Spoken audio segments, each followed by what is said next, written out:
From one moving car to a moving train, Transnet, that group acting chief executive officer Mohammed Mahomedy, has taken the stand at the Commission of Inquiry into State Capture in Parktown, Johannesburg. The acting CEO is giving evidence on various issues, all of those including procurement and contracts such as those with Neotel and the China South Rail locomotives deal. Last week, the Commission heard from the parastatal's executive manager for governance, Piet Volmonk. He revealed the company was making payments to the McKinsey consulting agency before contracts had formally been awarded.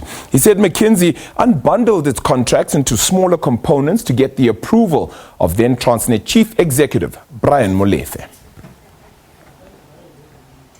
For now, we cross to that state capture inquiry, and our very own Mbali Mthethwa is in Parktown keeping up with proceedings for us. Mbali, good afternoon to you indeed. Well, look, the sentiments here have clearly shown that state capture has been widespread, and Transnet is certainly at the forefront of that.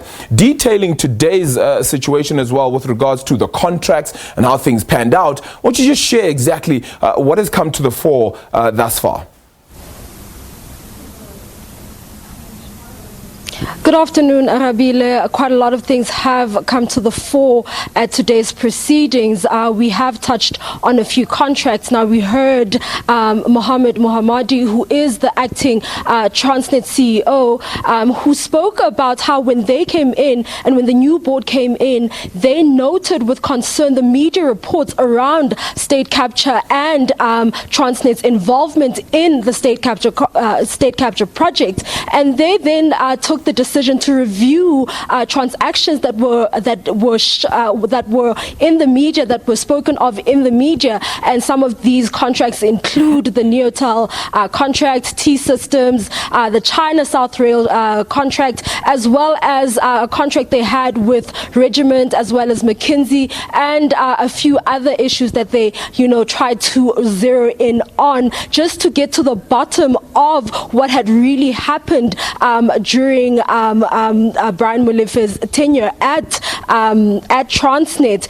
One of the other issues that came through is the acquisition of 1,064 locomotives. Now, we know that there was a price escalation during when they were trying to acquire those 1,064 locomotives. We know that there was an increase from 38 billion rand all the way up to 54 billion rand. Now, we've just gotten detail as to how that unfolded, and basically the reason why they actually had gone through the acquisition of these locomotives, it was part of a market demand strategy where Transnet was trying to meet demand and basically create capacity ahead of demand. So if they had an increase in demand, they would have infrastructure, and they also wanted to replace aging infrastructure, and that's how the project came about. And we also heard Mahomedy talking about a memo that then CEO Mbali Mthethwa sent through, informing them of the increase, the 50% increase. And he just explained to us that there are a few hoops that an increase of that nature, or any increase, has to go through. And he says that if the memo or the increase had gone through the proper channels and had gone to management, this would have not been approved. And he says that it would have raised a lot of red flags, and he says it was rather unprocedural, and the increase was unjustifiable, in the sense that he says that Mbali Mthethwa had cited the exchange rate as part of the reason for the increases and some escalations, and he says that Mthethwa had failed to recognize that all of those escalations, as well as the foreign exchange rate, had been factored into the original 38 billion rand. We also heard, he also spoke about how Transnet seemed to have a biased relationship with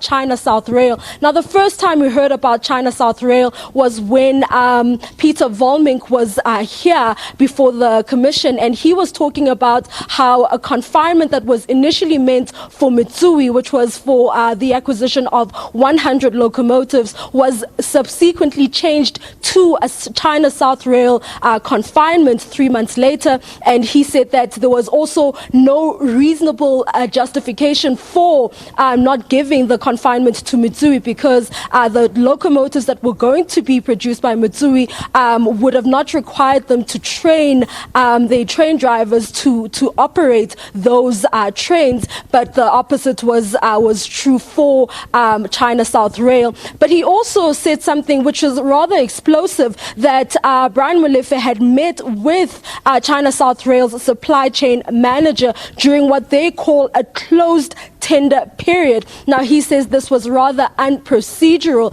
He also mentioned how Transnet ended up paying a 30% upfront fee upon signing and concluding an agreement with China South Rail. And he says that procedure, they usually pay 10% upfront and not really anything above that. And he just uses the 30% as a reason to justify and to explain that there was some form of a bias. And he says that the meeting that happened between China South Rail and Brian Molefe was evidence of a biased relationship between Transnet and the train producer. Yeah. Well, Mbali, clearly a comprehensive report there with regards to exactly where things stand with regards to this situation with the inquiry. It continues and continues on. Of course, you will be catching up with things as well after the interval, so we do appreciate your time as well there. Mbali Mthethwa, of course, our very own reporter standing through at that Commission of Inquiry into State Capture, of course, happening out in Parktown. More coming up on that